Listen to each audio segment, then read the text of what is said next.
Sejak awal Jokowi mencalonkan sebagai calon presiden waktu itu, tahun 2000, saya sudah nggak percaya dia. Dan orang kok tiba-tiba tampil sebagai calon presiden. Yang saya nggak percaya itu adalah wakil rakyatnya.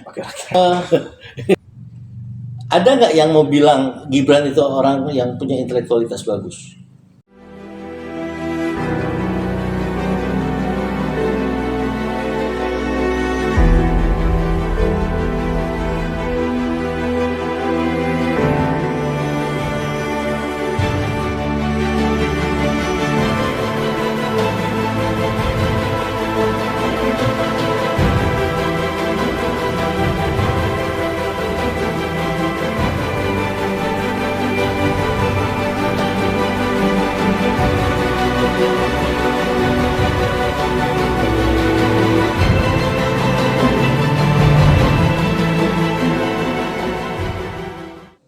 Wis, senior sedang baca buku.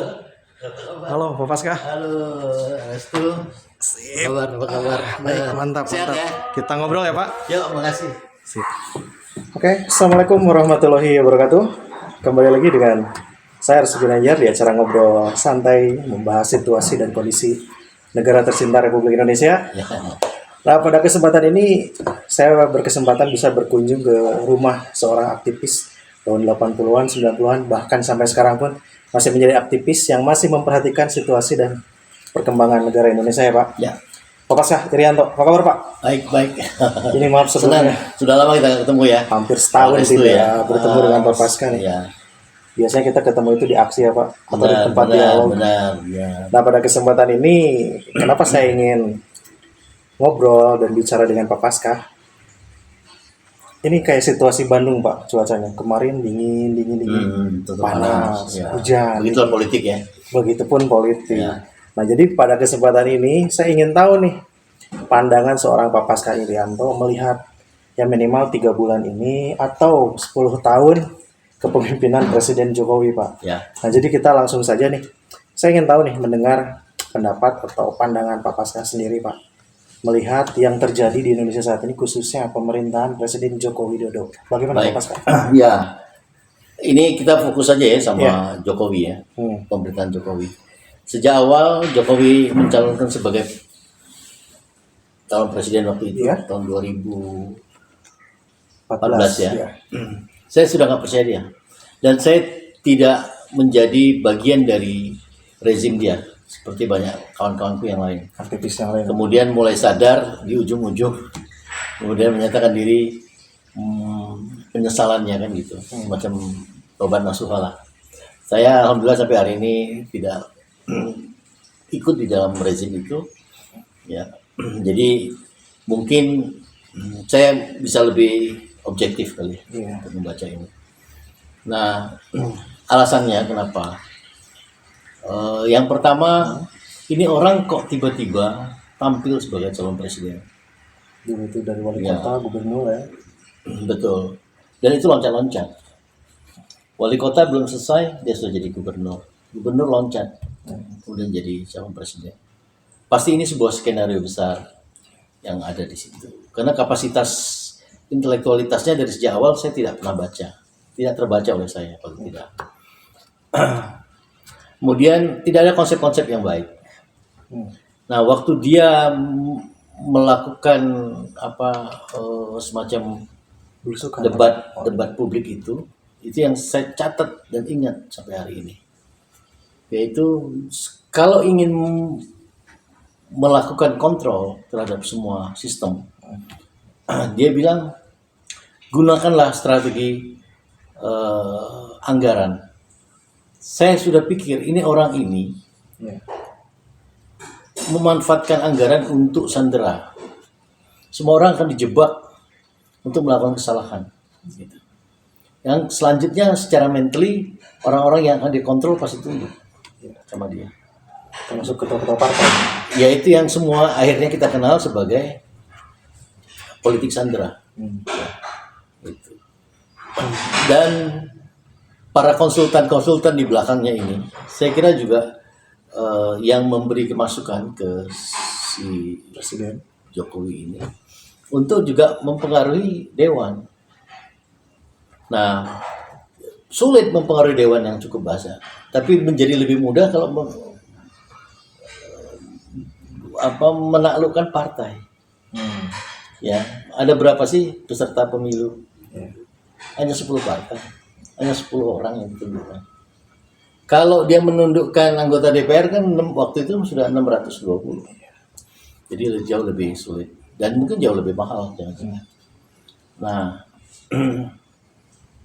dan berhasil. Ini luar biasa. Saya selalu bilang bahwa kalau berhubungan sama rakyat atau ketemu rakyat, dalam hal apapun yang dianggap rahasia, saya tetap percaya sama rakyat. Ya. Tidak pernah saya rahasiakan. Yang saya nggak percaya itu adalah wakil rakyatnya. Oke. Gitu kan? Ya. Selalu gitu. Saya kalau pemain belanja ada pin yang harus saya bilang kamu buat. Oh jangan Pak.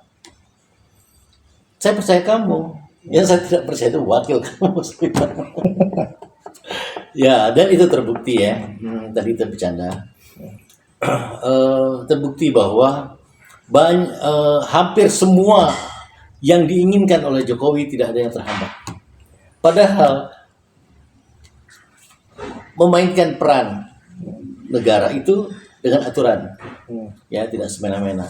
Tapi aturannya tinggal aturan, dia lakukan semena-mena. Kalau memang tidak diperbolehkan dia buat itu jadi boleh. Caranya direvisi undang-undang. Kalau memang tidak ada perangkat hukum yang mendorong apa yang dia inginkan, dia buatlah peraturan baru. Saya kira banyak sekali. Bahkan yang sangat populer itu di ujung di periode kedua pemerintahannya itu atau di ujung kekuasaannya ini, dia memainkan MK untuk mendorong supaya anaknya bisa jadi calon wakil presiden. Gitu. Dari segi syarat nggak memungkinkan, ya, tapi dengan kekuasaan yang penuh, gitu. Semua bisa lewat MK, putusan MK nomor 90 ya. Jadilah Gibran jadi calon wakil presiden berpasangan sama Prabowo. Ya. Nah ini Pak Pasca, maaf dipotong dulu kan. Sekarang kan ya kita udah tahu lah Pak Prabowo dan Gibran sebentar lagi juga dilantik. Nah melihat yang ke depan akan terjadi nih pandangan Pak Pasca, melihat ada Gibran sebagai wakil Prabowo, ke depan kepemimpinan Prabowo itu akan seperti apa Pak? Apakah masih benar akan ada di bawah bayang-bayang katakanlah Presiden Jokowi sebelumnya? Karena mengingat kan nanti juga ada Dewan Pertimbangan setingkat Presiden. Nah, ya, tanggapannya Pak? Sebelum menjawab itu ya, saya mau sedikit terusin. Jadi Presiden Jokowi yang sebentar lagi akan berakhir ini, saya kira dia akan mengalami trauma, bukan trauma, dia akan mengalami kegalauan yang kuat, akan keinginan rakyat mengadili dirinya. Ya. Oleh karena itu banyak upaya yang dilakukan untuk membentengi supaya dia aman. Mulai dari dia pengen 3 periode, kemudian menguasai partai, itu semua gagal. Nah terakhir ya itu tadi Gibran berhasil. Tapi pertanyaan selanjutnya yang tadi Restu tanyakan, saya kira ini bagian dari upaya terakhir untuk membentengi dirinya lewat politik dinastinya. Gitu. Ini dilema. Mohon maaf aja nih Prabowo ya, saya tidak punya masalah dengan Anda. Tapi Anda juga bercita-cita ingin jadi presiden. Iya, pasti. Dan pragmatisme Anda juga yang mengedepan ya, ketimbang faktor demokrasi yang lain. Sehingga diyakini kalau Gibran menjadi wakil presiden berpasangan sama Prabowo, saya kira bantuan-bantuan dari rezimnya Prabowo akan lancar. Saya kira bukan soal isu, saya kira cara BLT yang dikucurkan selama kampanye itu, saya kira itu menjadi faktor yang utama. Saya coba telusuri apakah efektif BLT itu, dan ternyata memang efektif mendulang suara. Banyak orang-orang kecil yang saya tanya sebelum pemilu bahkan. Jadi kalau ada semacam survei gitu ya, saya juga melakukan survei tapi kecil-kecilan. mereka akan bilang yang memberikan saya makan dalam situasi saya terjepit saat ini adalah Prabowo, Gibran lewat BLT ini. Iya, ada uang 300.000. Itu ada apa nggak? Ada. Itu. Ini yang kerja di rumah saya ini juga begitu. Tidak mengerti apapun, tapi bahasanya sama. Saya akan pilih Prabowo karena dia ngasih saya BLT.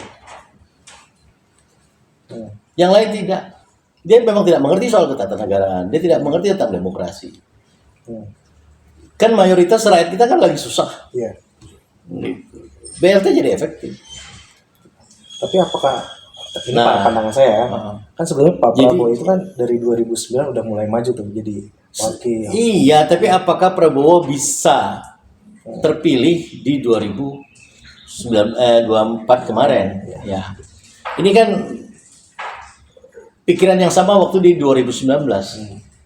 Ada upaya, tapi dia pengen bahwa cita-cita dia mendirikan partai untuk jadi presiden. Saya dengar omongan-omongan itu langsung dari Prabowo. Nah, pragmatismenya penting karena dia menghadapi orang yang cukup kuat, Anies Baswedan. Ya, kan? Jadi tidak penting demokrasi dalam pemilu itu bergantung. Yang penting saya merebut kekuasaan itu. Itu yang terjadi. Gitu. Saya kira akal sehatnya Prabowo juga jalan sebenarnya, tapi dia menutupi hati nuraninya. Kalau saya Dengan kondisi sekarang. ya, gitu. Nah, setelah KPU menyatakan bahwa dia adalah pemenangnya, maka secara hukum sah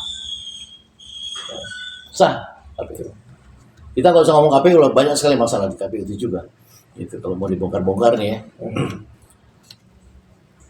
Nah, pertanyaannya dari banyak orang, apakah ini menjadi faktor penting si Gibran atau tidak dalam pemerintahan Prabowo? Banyak yang bilang juga ini beban buat Prabowo. Iya. Yang saya dengar ini lepas dari rumornya, kehidupan di antara dua pejabat ini seperti suami istri yang pisah ranjang. Satu rumah tapi pasti Pisah ranjang. Coba diterangkan detail Pak, gimana kita maksudnya Pak? Ya, saya logik aja ya membacanya ya. Saya logik. Ada nggak yang mau bilang Gibran itu orang yang punya intelektualitas bagus? Atau dia orang pintar? Sampai saat ini saya belum. Makanya, bagaimana Prabowo sebagai presiden ingin mengandalkan wakilnya? Itu satu. Yang kedua, apa prestasi yang pernah dia capai? Kalau jadi wali kota Solo itu prestasi bukan menurut Pak Pasca? Ada nggak catatan prestasi dia di Solo? Nggak ada. Gitu. Sebagai calon wali kota, iya. Kalau itu hanya sekedar prestasi, hanya merebut kekuasaan, iya. Tapi bagaimana dia ngurus rakyat di Solo? Itu yang disebut prestasi, bukan karena dia menjadi pejabat di situ, bukan. Nah, kalau bicara prestasi terhadap rakyat, ya saya juga punya prestasi dong. Saya bela rakyat kok. Gitu. Tapi tidak harus berkuasa. Gitu. Nah, kemudian karena ini jadi beban, dilema memang buat Prabowo menurut saya. Pilihannya, saya kira memang Prabowo harus ganti itu. Gibran. Iya, ya bagaimana mekanisme yang akan dibuat, saya kira Prabowo paham betul itu. Tapi mungkin nggak akan diganti. Sangat mungkin siapapun pejabat di negeri ini, siapapun tanpa membeda-bedakan ya, hukum akan berjalan. Jalan. Ya. Nah katakanlah nih ada opsi untuk diganti, mending kalau sekarang ada mungkin nggak waktu untuk diganti, kan mengingat tinggal beberapa hari lagi. Apakah Ya, sebelum penggantian atau itu sudah? artinya pengertian pengganti itu bisa saja semua dilantik. Tapi dalam waktu yang tidak terlalu lama juga dia bisa diganti. Kalau mama dia terbukti melakukan tindak kriminal, siapapun harus dipecat, termasuk presiden. Apalagi sekarang tentang akun Pupu Papa ya. Macam-macam persoalan di situ ya. Iya. Yang saya dengar juga di PIK waktu itu, aku nggak tahu itu benar atau tidak. Si kabar mengenai narkoba itu ya. Iya, mamanya gitu ya. Kemudian ya bisa dibongkar lah, banyak kasus bisa dibongkar kalau mama mau. Jadi aspek hukum itu, tapi dilantik semua. Gitu. Nah, tinggal nanti Prabowo kan dalam mekanisme ketatanegaraan itu kan dia akan memilih 2 nama untuk diserahkan ke MPR ya. Nanti kemudian dipilih kan begitu. Oke, coba kita balik lagi. Tadi kan kita masih ngebahas nih 10 tahun satu-satu dekade kepemimpinan Pak Jokowi. yang dirasakan Pak Paskah sendiri apa sih selama 10 tahun ini, Pak? Tadi kan kita ngobrol Saya bahwa pertama yang saya rasakan, saya malu sebagai warga negara Indonesia. apa aja nih yang membuat malunya, Pak? Menarik nih. Yang pertama itu, saya itu selalu ingin belajar. Saya kira saya sama yang lain sama, mau selalu ingin belajar. Jadi kalau ada dinamika politik itu, dinamika politik yang memberikan pendidikan buat kita. Nah yang terjadi itu adalah pendidikan politik yang membodohkan. Gitu. Umpamanya begitu kuatnya orang menolak sebuah rancangan undang-undang seperti Omnibus Law, umpamanya. Kemudian pelemahan revisi undang-undang KPK, umpamanya, yang melemahkan, dan banyak yang lain, nggak digubris. Kayak bangsa ini ya ada gitu di mata penguasa ini. Kok DPR ini kok nggak mau berpihak sama rakyat? Itu yang membuat saya malu. Saya punya konstitusi yang tidak mau peduli sama rakyatnya. Padahal rakyat ini kan pemilik negeri ini. Gitu. Kedaulatan di tangan. Kedaulatan di tangan rakyat. Ya, gitu. Nah, itu yang buat saya malu. Sementara saya sudah tidak bisa berbuat apa-apa juga. Kalau saya bagian dari demo-demo itu kan, ternyata saya nggak punya kemampuan untuk mengajak anggota dewan untuk melihat Kondisi rakyat. yang baiknya itu kayak apa. Semua udah terbeli saya kira ya. Nah itu yang buat saya malu, itu perasaan itu. Saya pernah disentil juga sama anak saya ya. Dia bilang lewat telepon ini, anak saya di Jerman. Ayah, saya selama sekolah di Jerman ini, kok semua argumentasi saya dilihat sebelah mata. Loh, kenapa nak? Coba cari tahu alasannya apa. Begini ya, saya ini di sekolahnya internasional. Hampir banyak negara Asia, Eropa, Amerika bahkan ada di sini. Dan mereka tahu tentang Indonesia. Politik. Kebetulan ilmunya ini mensyaratkan hukum itu harus tegak. Jadi pada saat saya ngomongin tentang keilmuan ini, saya dilecehkan, saya dilihat sebelah mata. Karena dia tahu bahwa hukum di negeri ini tidak tegak. Luar biasa. Ya. Jadi bukan suara dari luar. Dan yang ngomong itu bukan orang Indonesia. Yes.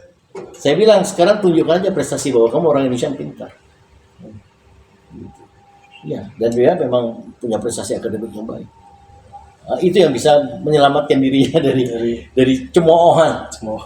Ya, bahwa bangsa yang pintar pun bisa dibohongin sama para penguasa negeri ini. Gila kan? Oke. Dengan Kita saya malu. Oke. Luar biasa yang menarik dari cerita Pak anak Pak Paskah. Nah ini Pak Paskah kan kita banyak nih salah satu beberapa aktivis lah yang menginginkan atau ada beberapa tulisan kalau Presiden Jokowi lengser harus diadili, harus dihukum. Gimana menanggapi itu Pak? Ya, saya pernah dengar bahwa bangsa ini kayaknya tidak tega kalau presidennya itu diadili. Karena dia menghormati betul seorang presiden. Gitu. Nah, tapi Jokowi ini kan beda dengan presiden yang lain. Mulai dari Soekarno belum pernah jadi wali kota, ke bupati, ke gubernur. Terus Pak Harto juga begitu. Siapa lagi? Habibie, Megawati, Gus Dur, Mega kan? SBY juga. Nah, Jokowi ini ada 3 jabatannya. Wali kota, gubernur, next presiden. Kalau dia tidak tega bangsa ini mengadili Jokowi sebagai presiden, kan banyak kasus dia. Waktu jadi gubernur. Yang mana Pak Jokowi? Pokoknya kasus bus Transjakarta. Itu bagaimana pertanggungjawabannya? Bangke-bangke yang ada di itu sekarang dihanguskan, dihilangkan. Gitu. Wali kota, saya tidak tahu kasusnya, tapi saya dengar banyak juga kasusnya. Gitu. Tapi paling nggak, kalau memang berniat bangsa ini mau mengadili Jokowi, saya kira kalau tidak di level presiden ya di level gubernur, gitu kan? Gitu. Nah terus ini Pak. Tapi gini, maksud saya lebih baik bukan niat buruk atau niat jahatnya bangsa ini, bukan. Tapi ini harus menjadi catatan buat siapapun yang ingin berkuasa. Kalau kamu tidak bela rakyatmu, sementara kau dibayar sama rakyat, Iya. kau akan mengalami hal yang sama seperti Jokowi. Saya kira begitu pesan moralnya tuh. Bukan karena benci sama Jokowi, saya kira bukan. Nah, ini dari 10 tahun ini katakanlah berikan nilai nih Pak. Dari 1 sampai 100 berapa nilai yang akan diberikan Pak kepada Pak Jokowi? Kan nggak mungkin lah Pak Jokowi semuanya ya ada program-program yang jelek atau kebijakan-kebijakan yang merugikan juga Pak. Gimana Pak? Aku nggak bisa menilai dia karena aku nggak melihat prestasi dia. Tidak melihat sama sekali Pak. Tidak melihat sama sekali. Kalaupun dia bilang secara physically saya membangun tol, ya tol juga buat utang. Yang kedua, banyak problem tol sebetulnya. Banyak juga yang belum dibayar kok. Tanah rakyat. Apakah negara ini punya tanah, pertanyaannya? Tidak. Sementara membangun itu butuh tanah. Membangun jembatan layang sekalipun itu butuh tanah di bawahnya. Nah itu tanah siapa? Tanah rakyat, bukan tanah pemerintah. Gitu. Tapi banyak juga masalah di situ. Apalagi ditambah kalau kita ngomong soal hutang. Ya kan? Semua hutang. Bukan presiden yang lalu itu tidak mampu, bukan. Tapi mereka berpikir yang harus saya wariskan itu adalah sesuatu yang bermanfaat, bukan menjadi beban. Kan yang terjadi sekarang ini kan nanti presiden ini Prabowo nih. Beban pertama itu bayar hutang. Iya, pasti itu. Iya kan? Iya. Nah terus ini beberapa hari lagi ya, kita tinggal hitung hari lah ke Oktober. Countdown, kita countdown. Kira-kira nih Pak Jokowi itu ketika selesai hari nantian, apakah selesai dengan mulus-mulus saja, baik-baik saja, atau ada turbulensi atau ada goncangan? Pasti minimal turbulensi ya. Nah beban kedua buat Prabowo, dia dites betul apakah dia mampu menegakkan hukum. Jangan sampai tetap Pomeo-nya bilang hukum masih tajam ke bawah. Nah sekarang dia diuji untuk bagaimana mengadili termasuk Jokowi kesalahan presiden. Ya, jadi pengadilan itu kan tidak menyatakan dia bersalah. Nanti diuji di pengadilan kan? Ya. Nah, berarti keinginan Pak Pasca mampu nggak Prabowo membiarkan rakyat untuk menggugat dan hukum kembalikan ditegakkan kan? Nah, berarti ketika nanti Prabowo sudah dilantik nih, berarti harapan Pak Prabowo itu harus menegakkan dulu hukum. Saya kira yang pertama itu, karena kalau mau bicara tentang negara yang baik, maka hukum harus jadi panglima. Harus jadi panglima. Di mana-mana pun negara yang katakan welfare state itu kuncinya adalah pada hukum yang tegak. Gitu. Jadi kalau hukumnya nggak tegak, ya nepotisme jalan, kemudian korupsi jalan, ya, gitu. Termasuk itu gratifikasi jalan. Nah, salah satu bentuk hukum itu tegak, yang pertama adalah institusi kepolisian sebagai fungsi pengamanannya. Dia harus mampu untuk berdiri di semua pihak. Gitu. Jadi jangan mengatakan supremasi hukum kalau aparat penegak hukumnya masih buruk. Harus tegak itu, harus benar-benar. Nah, bagaimana cara meluruskan semua institusi itu? Yang pertama, segala sesuatu dimulai dari awal. Kalau awalnya buruk, pasti institusi itu akan buruk ke depannya. Salah satunya adalah soal rekrutmen. Gitu. Ya, kalau rekrutmennya buruk, ya pasti buruk kesananya. Produk-produk hasil rekrutmennya juga buruk. Gitu. Saya masih dengar kok membayar untuk menjadi polisi juga harus bayar, walaupun saya tidak bisa buktikan. Gitu. Masih banyak yang bilang itu masih ada. Ya kan? Sekolah Kakabri aja itu. Katanya begitu, juga sama. Gitu. Jadi semua rekrut, termasuk PNS. Cara recruitingnya juga harus benar. Gitu. Adik saya itu 3 kali ingin jadi jaksa dan dia lolos sampai ke putaran terakhir. Tapi dia orang yang nggak mau bayar. Saya nggak sebut kotanya. Sampai 3 kali ditelepon saya bilang saya punya duit, saya tidak mau. Kalau memang kau cuma kerja menjadi jaksa, hanya bekerja untuk cari duit, saya bilang kau jadi pedagang aja. Jauh lebih baik. Nah, gila nggak dia adik saya itu pintar, 3 kali masuk, tapi karena yang terakhir itu tinggal 2 yang harus digugurkan, itu urusannya bayar. Dia nggak mau bayar. Nah, sampai begitu. Itu bukti-bukti yang saya pernah tahu ya. Oke, ini ya Pak Pasangan. Yang namanya pemimpin kan nobody perfect ya, nggak ada yang sempurna Pak. Yang Pak Paskah nilai nih atau lihat itu, entah dari zaman mungkin Pak Paskah dari Pak Harto mungkin ya mengalami. Iya, saya dari Pak Harto. Pak Soeharto, terus B.J. Habibie, Iya, semua. Mega ini, sampai Pak SBY. Mana nih yang lebih hebat dari sampai Pak Harto sampai Pak Jokowi? Pilih aja satu. Emang nggak ada pemimpinnya ini, tapi ada yang menurut Pak Paskah ada baik nih mungkin untuk menjaga demokrasi. Ya, saya dididik untuk memahami apa itu yang namanya human rights, Iya. hak asasi manusia. Banyak hal yang saya tidak dapat dari banyak presiden kecuali di suka tidak suka yang namanya Gus Dur. Di Gus Dur. Ya. Walaupun beberapa hal mungkin orang nggak suka dia, tapi banyak hal yang menurut kami dia memenuhi semua penegakan human rights itu. Untuk Gus Dur ya. Gus Dur. Termasuk kata-kata beliau tentang bubarkan DPR gimana itu? Iya, saya kira memang itu hak dia, nggak ada masalah. Jadi, menarik. Jadi kalau bahasa Rocky Gerung itu ada keakraban berbangsa. Itu menarik Gus Dur. Jadi Gus Dur ya dari Pak Harto sampai Iya. Pak Jokowi menurut Dan Pak Paskah. terlihat bahwa Gus Dur memang ingin jadi presiden itu memenuhi amanah yang diinginkan rakyat. Nggak ada cerita nepotisme dan sebagainya itu, nggak ada cerita itu dia. Soeharto masih ada, Pak. Kuat gitu kan. Siap. Menarik nih perbincangan dengan Pak Paskah. Ya. Indonesia ya Pak, melihat situasi sekarang kan kadang kita juga aneh gitu kan. Ya kalau saya pribadi melihat tujuan nasional aja kita ya untuk mencerdaskan, juga kedaulatan itu kan. Ya. Pejabat juga sepertinya tidak bisa mengimplementasikan saat ini kan. Ya. Tidak semua.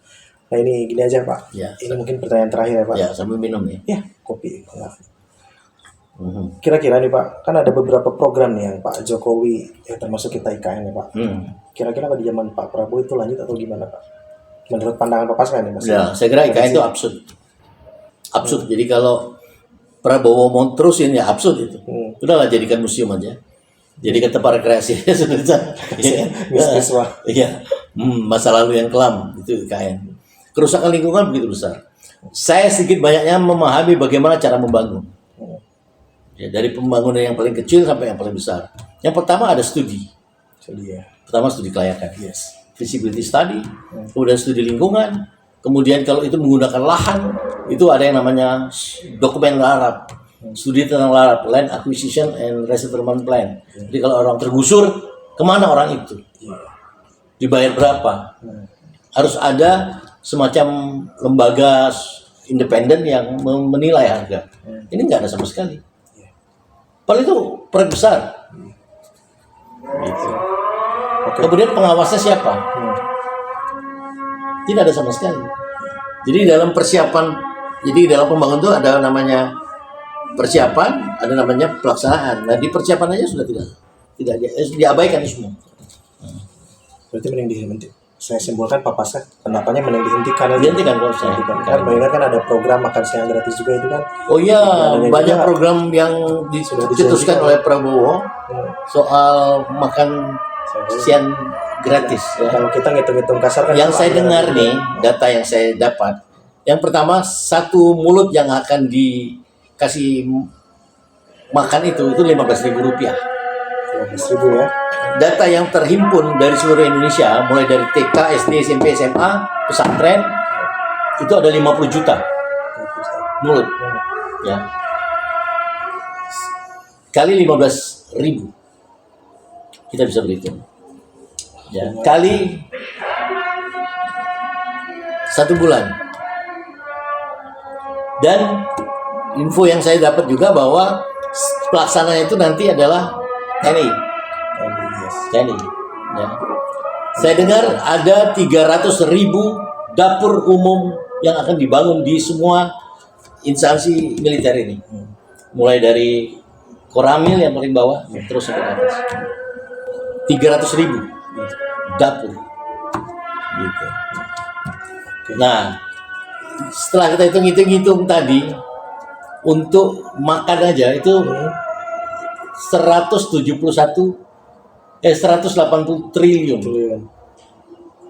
Itu setahun. Nggak tahu dana APBD atau dana APBN atau dana yang lain mau atau dana pinjaman jangan-jangan. Ya, mudah-mudahan nggak ada. Nah, yang kau khawatirkan itu, pertama itu pasti tidak mungkin terpenuhi lewat APBN. Yang ada adalah menyuntik atau menyunat semua instansi-instansi yang lain, termasuk instansi pendidikan. Di satu sisi instansi pendidikan butuh anggaran untuk pencerdasan, sisi lain gizi juga membutuhkan dana, sehingga saling potong.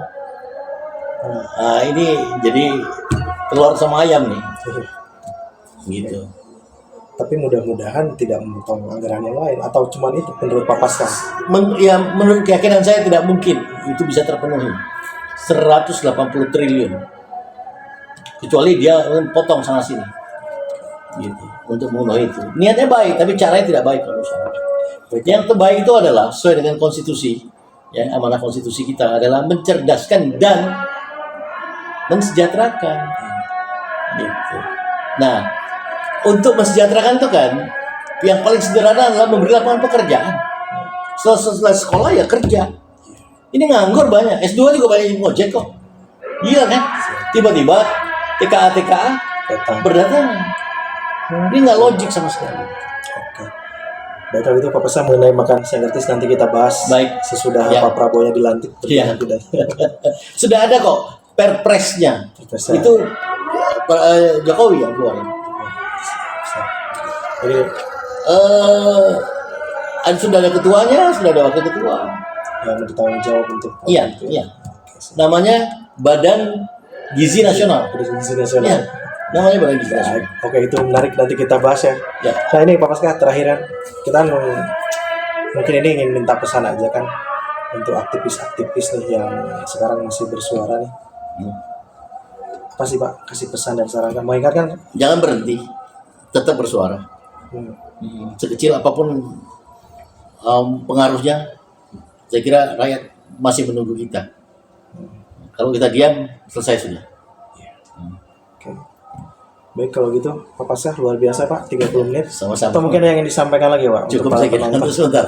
Untuk sementara ya. Ya. Nah, jadi ini luar biasa ini pandangan seorang aktivis yang memandang dan menilai kepemimpinan Jokowi sampai jarak singkat nanti untuk pemilihan Prabowo selanjutnya. Nah, jadi untuk pemirsa ditonton full, mungkin ini akan ada yang motong-motong juga ya, ambil yang baiknya dari Pak Paskah, tapi bagi saya ini baik karena ini ungkapan seorang aktivis yang mencermati kondisi Indonesia saat ini. Nah, mungkin nanti kita bisa ngobrol lagi Pak Paskah. Baik, Terima kasih waktunya. Sekali lagi untuk pemirsa Habib Channel, bantu like, subscribe, dan bagikan. Sekali lagi terima kasih. Assalamualaikum warahmatullahi wabarakatuh. Wassalamualaikum warahmatullahi wabarakatuh.